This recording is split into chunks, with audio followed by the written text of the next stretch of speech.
ఇంకో విషయం ఏంటంటే ఇదే ట్రైబల్ ప్రాంతంలో ఖమ్మం కావచ్చు, ఆదిలాబాద్ కావచ్చు, మేజర్ ట్రైబల్ పాపులేషన్ ఉన్నటువంటి జిల్లాలు రెండు, కానీ ఒక్క గవర్నమెంట్ యూనివర్సిటీ లేదండి. ఓ స్టేట్ యూనివర్సిటీ ఒక్కటి లేదు. మరి ఎందుకు మనం అడగవద్దు?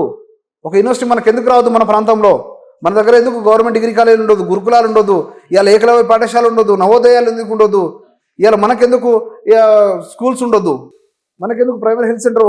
ఇవాళ మనం చాలాసార్లు వర్షాలు పడ్డప్పుడు పేపర్లలో చూస్తాం, చాలా బాధేస్తూ ఉంటుంది. ఇవాళ కడుపుతున్నటువంటి ఒక ఆడబిడ్డని ఇవాళ వాళ్ళ సోదరులు వాళ్ళందరూ కూడా మంచం మీద భుజాలు వేసుకొని వాగులు వంకలు దాటుతూ హాస్పిటల్ తీసుకెళ్లాల్సిన పరిస్థితి వచ్చింది. ఇంకా దుస్థితిలో 70 సంవత్సరాల స్వతంత్ర భారతదేశంలో నా బిడ్డకి, నా ఆడబిడ్డకి అదే బాధ ఎందుకు ఉండాలి? దానికోసం కదా మనం అడగాల్సింది, నిలబడాల్సింది, కొట్లాడాల్సింది. అది పక్కన పెట్టి మనం ఏం మాట్లాడుతున్నాం ఈరోజు? ఇవాళ మనకు అక్కడ విద్యుత్ సౌకర్యం సరిగా లేకుండా ఎవరైనా బయటికి వెళ్తే, ఇవాళ చీకటి రాత్రిపూట బయటికి వెళ్తే ఇలా పాములు తేళ్లు కలిసి ఇలా సరిపోతున్న పరిస్థితి. దాని గురించి ఏదో మనం మాట్లాడాలి. మన బిడ్డలకు చదువు ఎట్లా కావాలని మాట్లాడాలి, అక్కడ ఉపాధి అవకాశాలు ఎట్లా కావాలని మాట్లాడాలి, అక్కడ ఇలా కంపెనీలు ఎట్లా రావాలని మాట్లాడాలి. దానికోసం మనం మాట్లాడకుండా ఇవాళ అనవసరమైనటువంటి విషయాలు తీసుకొచ్చి మరొకసారి మనోభావాల్ని కానీ ఆత్మగౌరవాన్ని దెబ్బతీసేటువంటి ప్రక్రియ కొంతమంది చేస్తూ ఉన్నారు. ఖచ్చితంగా మా సోదరులకు ఎలాంటిది అది లేదు, మాకు తెలుసు. ఎందుకంటే మేము చాలాసార్లు చాలామందితో ఈరోజు కలివిడిగా ఉన్నాం, మాట్లాడుతున్నాం, చేస్తున్నాం. ఇలా ఆ ప్రాంతంలో ఉండేటువంటి వాళ్ళు చాలామంది మాకు చెప్తా ఉన్నారు, మేము అందరం అన్నదమ్ములు లెక్క ఉంటాము, ఇలా చాలా ప్రతి దగ్గరలో కలిసి మేమందరం ఉంటామని చెప్తా ఉన్నారు మాట్లాడుతుంటే. కానీ కొంతమంది స్వార్థ రాజకీయాల కోసం వాడుకుంటామంటే మాత్రం ఖబర్దారు. అనవసరంగా మొత్తం కొంతమంది కుహాన మేధావులు, కొంతమంది రాజకీయ పార్టీ నాయకులు కావాలని చేస్తూ ఉన్నారు. వాళ్ళు కనుక మాకు తెలిసినప్పుడు మాత్రం మేము ఏ విధంగా వాళ్ళకి జవాబు చెప్పాలో ఆ విధంగా జవాబు మాత్రం చెప్తాం. డెఫినెట్గా శరత్ నాయక్ గారు, మీరు ఇందాక చెప్తుంటే నా కళ్ళల్లో నీళ్ళు వస్తున్నాయి. ఎందుకంటే నేను కూడా మీ ఆర్గనైజేషన్లో మీతో పాటు విద్యార్థి ఉద్యమాల్లో కలిసి తిరిగినాం కాబట్టి ఇప్పటి వరకు ఎక్కువ 80% మంది మన పల్లెలలో, మన తండాలలో ట్రైన్ అంటే ఏందో తెలియదు, చక్కగా ఒక బస్ అంటే ఏందో తెలియదు, లేదంటే ఒక బైక్ అంటే ఏందో తెలియదు, ఒక ఆటో అంటే ఏందో తెలియని పరిస్థితులలో కూడా ఉన్నారు. ఎవరైతే మా జాతి కోసం మేము పనిచేస్తున్నాం అని అంటున్న నాయకులు మనకు రావాల్సిన హక్కుల గురించి మాట్లాడాల్సింది పోయి, లేదు మనలో మనమే ఈ రకంగా ఈ ఘర్షణలు ప్రేరేపించేలాగా మాట్లాడడం, దీన్ని ఎట్లా చూస్తారు, ఏం చెప్తారు మీరు? ఎందుకంటే మీరు రాష్ట్రం అంతటా మీ ఆర్గనైజేషన్ ద్వారా మీరు తిరిగిన సందర్భాలు ఉన్నాయి, పరిస్థితులు ఏందో మీకు తెలుసు, అందుకు అడుగుతున్నాం. వాస్తవానికి ఇలా రాష్ట్రంలో అటు అమరాబాద్ చెంచుల నుంచి మొదలు పెడితే ఆదిలాబాదు, భద్రాచలం, ఏటూరు నాగారం, ఇటు భైంస వరకు మొత్తం గిరిజన ప్రాంతాల్లో చాలాసార్లు తిరగడం జరిగింది, చూడడం జరిగింది. వాళ్ళ యొక్క జీవన విధానం కావచ్చు, జీవన పరిస్థితులు కావచ్చు, ముఖ్యంగా తాగునీరు, వాళ్ళకి అక్కడ ఏదైతే డ్రింకింగ్ వాటర్ కూడా సరిగా ఎవరికైనా నీళ్ళు కావాలన్నా కానీ 3-4 కిలోమీటర్లు వెళ్ళి తెచ్చుకునేటువంటి పరిస్థితి ఇంకా ఉన్నది. రోడ్లు లేని పరిస్థితి, ట్రాన్స్పోర్టేషన్ లేదు. ఇలా ఒక బస్సు గుడంకి పోయే పరిస్థితి లేదు ఇప్పటి వరకు. అంటే మనం ఏ స్థితిలో ఉన్నాం? మనకు రావాల్సింది ఏంది? ఇలా ఒక ట్రాన్స్పోర్టేషన్ ఉండడం వల్ల పిల్లలు చదువుకోవడానికి కావచ్చు, ఇలా వ్యాపారాలు, చిన్న చిన్న వ్యాపారాలు చేసుకోవడానికి కావచ్చు, లేకుంటే మనం పండించింది ఇంకో దగ్గర అమ్ముకోవడానికి కావచ్చు, లేకుంటే ఒక హాస్పిటల్కి కావచ్చు, ఇంకేదైనా అవసరానికి ఇలా ట్రాన్స్పోర్టేషన్ అవసరం. అక్కడ కనీసమైనటువంటి రోడ్డు లాంటి ఒక మౌలిక సదుపాయాలు లేని పరిస్థితి. ఇలా ఒక ప్రైమరీ హెల్త్ సెంటర్లో ఒక డాక్టర్ ఉండి, ఒక 2 నర్సులు ఉండి, 4 ట్యాబ్లెట్లు జ్వరం వస్తేనో ఇంకోటి చిన్నది వస్తే కూడా చూడలేని పరిస్థితులు ఇవాళ ప్రైమరీ హెల్త్ సెంటర్ లేవు. ఇలా మన పశువులకు సంబంధించి వాటికి వ్యాధులు వచ్చినా, ఇంకేదైనా జరిగినా కానీ ఇలా ఒక వెటనరీ హెల్త్ సెంటర్ లాంటివి ఈరోజు లేని పరిస్థితి. అదేవిధంగా స్కూల్స్ సంబంధించి చాలా బాధేస్తూ ఉన్నది. ఇప్పటి వరకు కూడా తండాలలో కావచ్చు, గూడాలలో కావచ్చు చూస్తే ఒక చిన్న చిన్న రూములు ఉంటాయి, నీళ్ళు వర్షం పడుతుంటే కూరుతుంటుంది. ఇవాళ సరిగా బోర్డు ఉండదు, చాక్పీస్ ఉండదు, టీచరు ఎప్పుడు వస్తాడో ఎప్పుడు పోతాడో తెలియదు. అలాంటి స్థితిలో మనం ఉన్నాం. దానికోసం కొట్లాడదాం. ఇలా మనకు రావాల్సింది ఇది, మన జీవితాన్ని మార్చేది ఆ రాజ్యాంగము, ఈ చదువు ఒకటే అని చెప్పి కూడా మీ అందరు కూడా తెలియజేస్తా ఉన్నాను. ఇలా లంబాడి బిడ్డలు కావచ్చు, బంజారా బిడ్డలు కావచ్చు, అదేవిధంగా మిగతా తెగల బిడ్డలు, కోయ, గోండు, తోటి, ప్రధాన్, రాజగోండు, నాయక్పూర్, ప్రతి ఒక్కరు కూడా మేము రిక్వెస్ట్ చేస్తూ ఉన్నాం. ఇలా మనం దానికోసం కొట్లాడదాం. మనకు రావాల్సినటువంటి SC/ST సప్లాన్ రావాల్సిన నిధులు ఏ విధంగా ఎక్కడ ఖర్చు పెడుతారో అడుగుదాం. అదేవిధంగా మన ఖమ్మంకి, ఆదిలాబాద్కి ఒక స్టేట్ యూనివర్సిటీ వచ్చేటట్టు కొట్లాడదాం. ట్రైబల్ రీసెర్చ్ సెంటర్లు పెట్టే విధంగా కొట్లాడదాము. ఇలా ITDL మొత్తం నిర్వీర్యం అవుతున్న పరిస్థితి. ఇలా 4 ITDLలో ఇలా ఫండ్స్ ఎక్కడ వస్తున్నాయి, ఎక్కడ పోతున్నాయి, ఎవరి కోసం ఖర్చు పెడుతున్నారో తెలియని పరిస్థితి, మొత్తం జీరో అయిపోతున్న పరిస్థితి. ఇక ITDA ప్రాంతాల్లో అభివృద్ధి కోసం కొట్లాడదాము, ఇలా ఫండ్స్ కోసం కొట్లాడదాం. నిధులు ఎక్కడి నుంచి రావాలి, ఏ ప్రభుత్వాలు ఇవ్వాలి, దానికోసం కొట్లాడి నిలబడి ఇలా మనం మన యొక్క జీవన విధానాన్ని మార్చుకోవడం కోసం రావాలని చెప్తా ఉన్నాను. అదేవిధంగా మినిమం కరెంట్ లేని పరిస్థితి. ఇలా ఒక టవర్ ఉండదు, ఫోన్లు మాట్లాడాలి, ఇంకేదైనా సమాచారం తీసుకోవడానికి పరిస్థితి ఇంకా తెలంగాణ ప్రాంతాల్లో, చాలా ప్రాంతాల్లో, ఏజెన్సీ ప్రాంతాల్లో ఉన్నాయి. ఇండ్లు కనీసం గవర్నమెంట్ ప్రతిసారి ఏదైతే సహాయం చేస్తుందో ఖచ్చితంగా 100% మేము రిక్వెస్ట్ చేస్తూ ఉన్నాం. ఏదైతే ప్రజెంట్ ఉన్నటువంటి రాష్ట్ర ప్రభుత్వాన్ని కూడా అడుగుతా ఉన్నాం. ఇవాళ 100% ఏజెన్సీ ప్రాంతాల్లో కావచ్చు, మిగతా మైదాన ప్రాంతంలో ఉన్న గిరిజనులకి ఏదైతే ఆవాసం కూడా కనీసం లేదో వాళ్ళందరూ కూడా పూర్తి స్థాయిలో మీరు సహాయం చేయాలని కూడా కోరుతా ఉన్నాం. ఇంకోటి బ్రదర్, ఇక్కడ గమనించాల్సింది ఏంటంటే, ఎవరైతే ఈ స్వయం బాబురావు కావచ్చు, లేదంటే వెంకట్రావు అని చెప్పి, తెల్లం వెంకట్రావు అని చెప్పి, వీళ్ళు అసలు చాలా మందికి అసలు రిజర్వేషన్ అంటే ఏందో తెలియని పరిస్థితులలో కూడా వీళ్ళ కమ్యూనిటీలో కూడా ఉన్నాయి. గోండు కోయలలో ఉంది, అట్ ది సేమ్ టైం గిరిజనుల్లో కూడా ఉన్నారు. కేవలం వీళ్ళ వ్యక్తిగత స్వలాభం కోసమే చేస్తున్నారు అని కూడా అనుకోవచ్చా? ఇందులో భాగం అని అనుకోవచ్చా? 2-3 కొంతమంది. ఎస్, అయితే వీళ్ళు వెనుక కొంతమంది అయితే ఉన్నారు.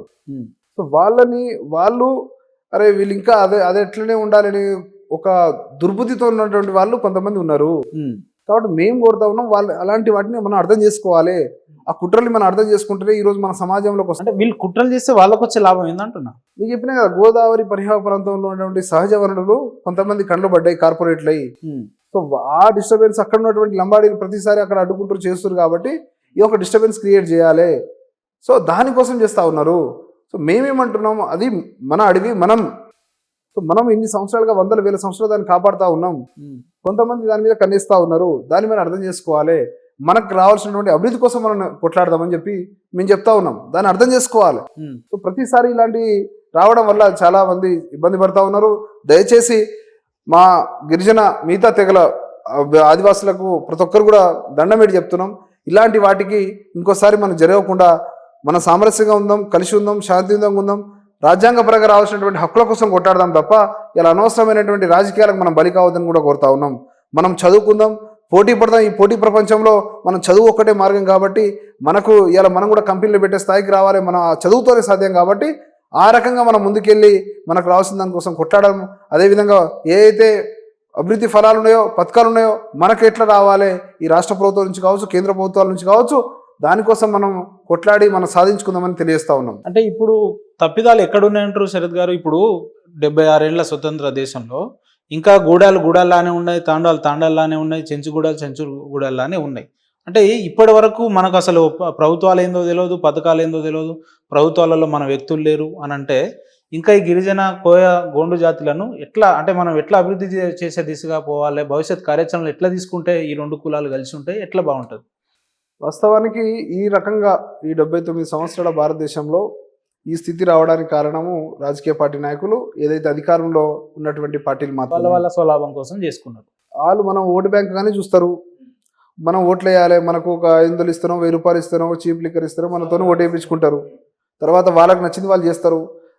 ఆ రోజున మనం గడప దొక్కినటువంటి మన తండాలకు గూడాలకు వచ్చినటువంటి ఈ నాయకులు మనము మళ్ళీ ఎలక్షన్లకు తప్ప వాళ్ళ ముఖం చూసే పరిస్థితి ఉండదు.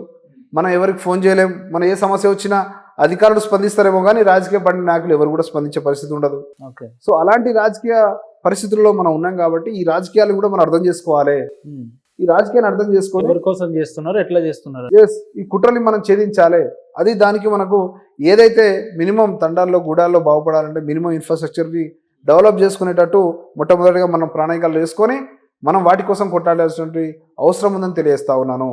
కాబట్టి ఏదైతే మన బిడ్డలకు అవసరం ఉన్నటువంటి విద్యా ఉపాధి అవకాశాలకు సంబంధించినటువంటి చదువుకున్న పిల్లలకు ఉపాధి ఎట్లా రావాలి, స్కిల్స్ ఎట్లా నేర్చుకోవాలి, ఏ రకంగా ఈ పోటీ ప్రపంచంలో మన బిడ్డల్ని మనం ముందుకు తీసుకెళ్ళగలగాలి, అదేవిధంగా ఎలాంటి ఒక నాణ్యమైన విద్య కోసం మనం ఎట్లా మంచి స్కూల్స్, మంచి కాలేజీలు ఏర్పాటు చేయగలగాలి, రాష్ట్ర ప్రభుత్వం వారి మీద ఇలా మనము దృష్టి పెట్టి వాళ్ళ ప్రెషర్ చేసి మరి ఏ విధంగా తీసుకురాగలగాలి, దాని మీద మనం ఆలోచన చేయాలి. అంటే మీరు చెప్తున్నట్టు నిజంగా నా జాతి బాగుపడాలని ఇదే స్వయం బాబురావు, ఇదే వెంకట్రావు కనుక ఉండుంటే ఇలాంటి అంశాల మీద కదా వాళ్ళు మాట్లాడాల్సింది మొదటగా.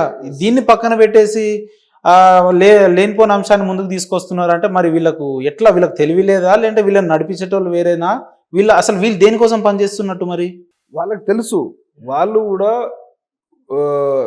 ఏం చేయాలో అర్థం కాని పరిస్థితుల్లో ఇలా ప్రజాప్రతినిధిగా గెలిచినటువంటి వాళ్ళు నిజంగా స్వయం బాబురావు ఒక ఎంపీగా గెలిచారు, ఎమ్మెల్యే గతంలో ఉన్నారు. ఇప్పుడు వెంకట్రావు గారు ఒక డాక్టరు, ఆయన ఒక ఎమ్మెల్యేగా ఉన్నారు. సో మనము ఎక్కడైతే నష్టపోతున్నామో దాని గురించి ఇవాళ ఒక 10 లక్షల మందితో అందరం కలిసి మీటింగ్ పెడదాం. మనకు రావాల్సిన హక్కుల కోసం మనం అందరం కలిసి పెడదాం. మనం చూపిద్దాం, మన బలం చూపిద్దాం. ఇవాళ మన రాజ్యాంగ ఫలాల కోసము మనం కొట్లాడదాం. ఇవాళ ఎట్లా అనుకుంటే ఇవాళ చట్టసభలో మీకు వాస్తవం చెప్పాలి, 7 మిగతా తెగలు ఉంటాయి. ఇవాళ లంబాడికి సంబంధించిన ఇవాళ వాళ్ళు ఒక 5గురే ఉన్నారు 5 12 మందిలో. మరి అట్లా మాకేం బాధ అనిపించలే. అవును. ఎవరైనా మా సోదరులే అనుకున్నాం.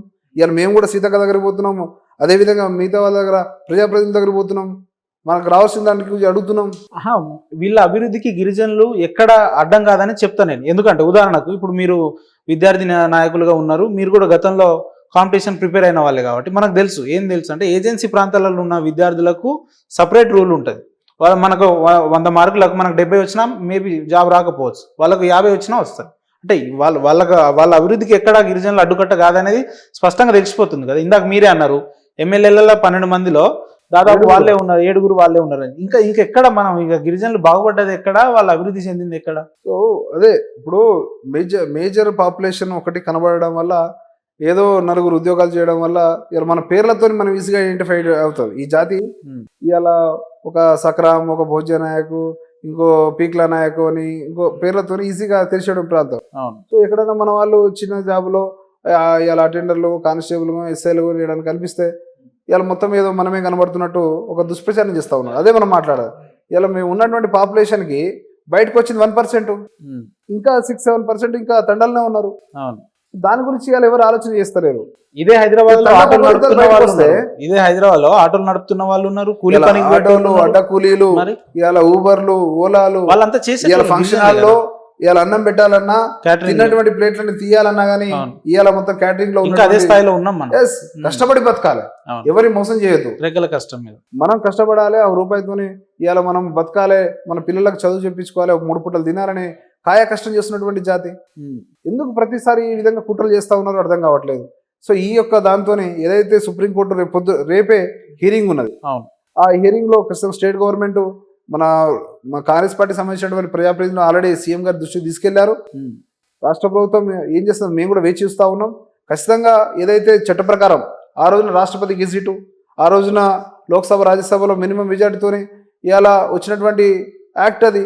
సో ప్రతిసారి దాన్ని చూపించుకొని వీళ్ళకు గెజిట్ లేదు, లేదంటే వీళ్ళు చట్ట ప్రకారం రాలేదు, ఇంతకుముందు వీళ్ళు ట్రైబల్స్ కాదు అనే ఈ దుష్ప్రచారం మానాలని చెప్తా ఉన్నాం. వాస్తవానికి మీకు ఆధారం కావాలంటే ఉస్మాన్ యూనివర్సిటీ విద్యార్థి నాయకులుగా మేము వస్తాం, మీరు ఎక్కడ రమ్మన్నా మేము వస్తాం, లేదంటే అదే ఉస్మాన్ యూనివర్సిటీ ఆర్ట్స్ కాలేజ్ దగ్గరికి రండి, బహిరంగ చర్చకి ఆధారాలు, పూర్తి ఆధారాలు చూపించినటువంటి బాధ్యత మేము తీసుకుంటాం. 10 మంది మీరు రండి, 10 మంది మేము ఉంటాం. మీ దగ్గర ఉన్న ఆధారాలు మాకు చూపించండి, మా దగ్గర ఉన్న ఆధారాలు మీకు చూపిస్తాం. కానీ ఇవన్నీ ఉన్నాక కూడా అనవసరంగా ఎవరో చెప్పినటువంటి విషయాల్ని మనం నమ్మి ఇలా పదే దుష్ప్రచారం చేస్తే కూడా బాగుండదు. కాబట్టి మేము రిక్వెస్ట్ చేస్తా ఉన్నాము. అదేవిధంగా మిగతా కులాలకు కావచ్చు, మిగతా మేధావులకు కావచ్చు కూడా రిక్వెస్ట్ చేస్తూ ఉన్నాం.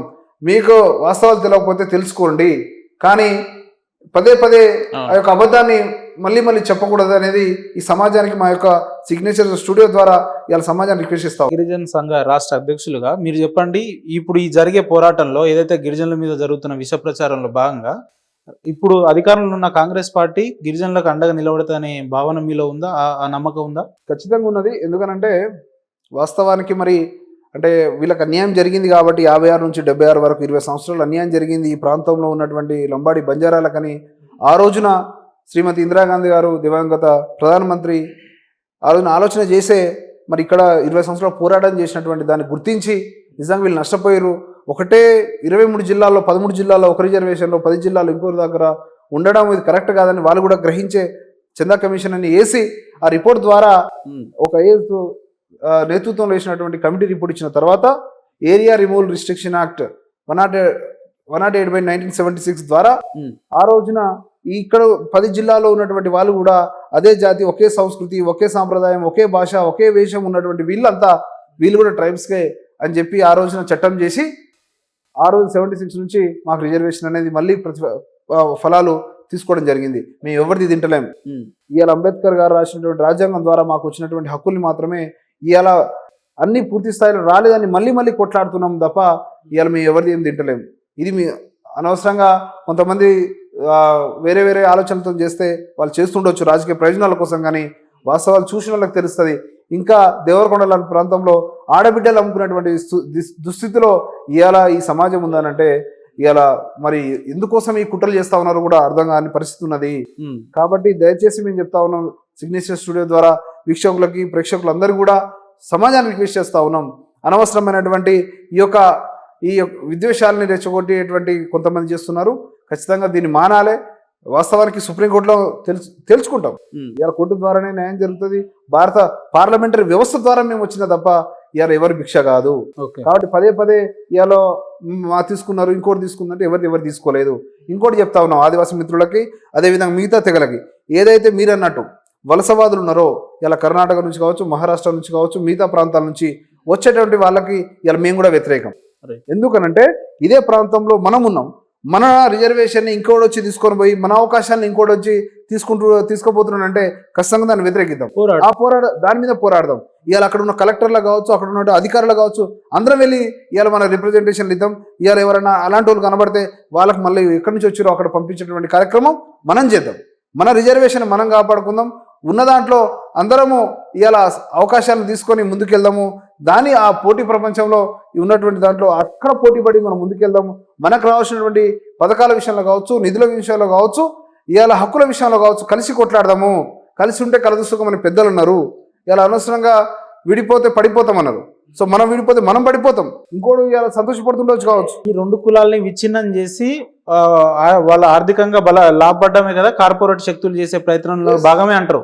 ఇప్పుడు కొన్ని రాష్ట్రాల్లో ఏదైతే అక్కడ ఉన్నటువంటి అటవీ ప్రాంతాల్లో ఉన్నటువంటి సహజ వనరుల కోసము ఇవాళ కార్పొరేట్ 2021లో ఐ థింక్ సెంట్రల్ గవర్నమెంట్ ఒక అమెండ్మెంట్ తీసుకొచ్చింది ఫారెస్ట్ రైట్ యాక్ట్లో. ఇవాళ 100 రోజుల్లో 100 ఎకరాలు క్లీన్ చేసి ఒక కార్పొరేట్ శక్తులకు ఇచ్చేటువంటి దాంట్లో ఇవాళ సంతకం పెట్టడం జరిగింది, అమెండ్మెంట్ తీసుకురావడం జరిగింది. అక్కడ ఉన్నటువంటి ఆ భూమిపుత్రులకు అడవిని నమ్ముకొని తరతరాలుగా అడవిని కాపాడుతున్న ఏ రోజున అడవి నుంచి ఏం ఆశించలేదు గిరిజనులు.